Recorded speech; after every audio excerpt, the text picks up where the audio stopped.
Imagine if there were an alternative to smoking cigarettes. Imagine this alternative could help millions of people quit smoking and came with only a fraction of the harmful chemicals that cigarettes do. Well, you don't have to imagine it. It exists. E-cigarettes are the most innovative and promising smoking cessation product yet invented. So public health officials and anti-tobacco activists are all in favor of this life-saving innovation, right? Actually, they're almost all totally against it. Why? Because incredibly, they make no substantial distinction between e-cigarettes and real cigarettes, even though they are completely different products. To begin with, e-cigarettes aren't cigarettes. They contain no tobacco.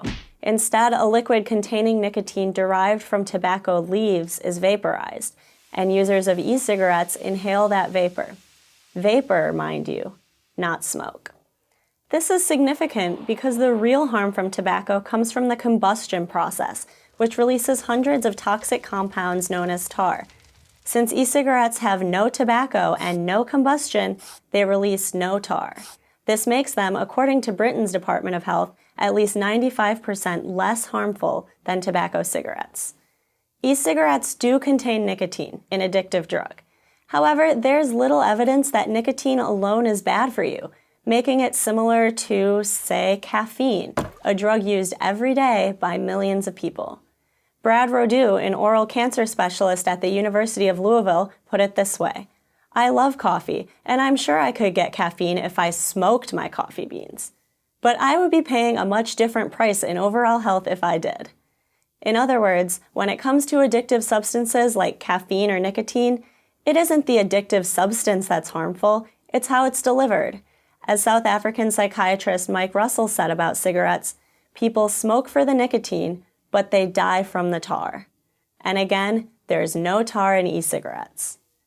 Does this all mean that e-cigarettes are completely safe? Of course not. Nothing is completely safe. E-cigarettes are a relatively new innovation, so more research is needed, especially on long-term effects. There's also a place for sensible regulation to ensure consumer safety. But unlike normal everyday products, any potential risk posed by e-cigarettes is far outweighed by a real, not potential, good: saving lives by providing the nicotine that smokers enjoy without delivering the deadly toxins that can kill them. Many former smokers have successfully used e-cigarettes to help them kick their nicotine addiction altogether. A recent study in an Oxford Journal peer-reviewed publication, Nicotine and Tobacco Research, said that e-cigarettes could reduce smoking-related deaths by 21%. That's thousands of lives every year. John Britton, an epidemiologist and director of the University of Nottingham's Center for Tobacco and Alcohol Studies, is even more optimistic. E-cigarettes are the first genuinely new way of helping people stop smoking that has come along in decades. They have the potential to help half or more of all smokers get off cigarettes. So again, you'd think public health officials and anti-tobacco groups would be doing everything they could to encourage smokers to switch to e-cigarettes. Instead, they push for laws and rules that equate the two products. Cigarettes are bad, so e-cigarettes must also be bad.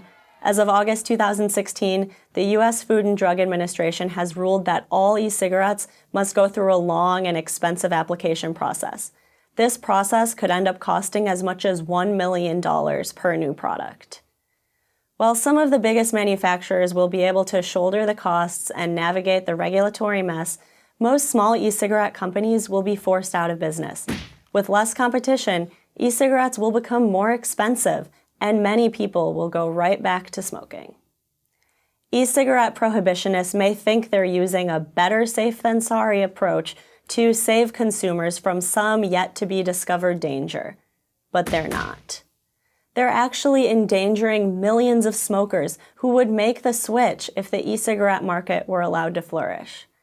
As Joe Nocera, a New York Times columnist, wrote, equating smoking cigarettes with inhaling e-cigarettes is a huge disservice to public health. On the scale of potential harms, e-cigarettes aren't even in the same ballpark as combustible cigarettes. They have the potential to save millions of lives. The government needs to develop a new paradigm for dealing with e-cigarettes, one that ensures basic standards but recognizes their relative safety and immense benefit to public health. If they don't, more people will die. Imagine that. I'm Caroline Kitchens of the R Street Institute for Prager University. To subscribe to our YouTube channel, click here. To help keep our videos free, donate here.